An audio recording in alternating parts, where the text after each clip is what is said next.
First of all, I came to know about the company because Joel Christopher was one of the speakers during our career orientation in UST.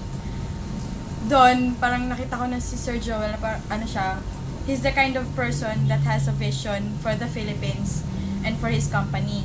I also heard him say about the things, about the books that I have read and the documentaries I have read. For example, The Secret. Ayun, favorite ko yun kasi ang dami niyang, alam mo yun, ang daming matututunan doon. So, that was one of my criteria why I chose this company because I want to be part of a company where I have the same visions with.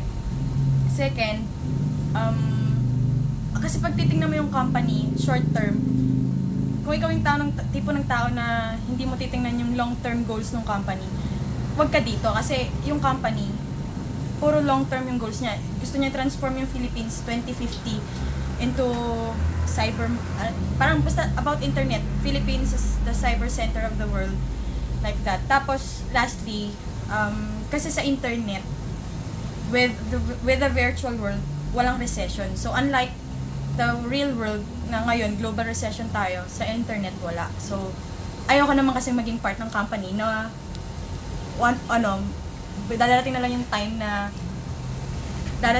time na magsasara siya because of recession. So, yun. Ayun nga ba, I'm Janelle Dizon, Joel Christopher's executive assistant.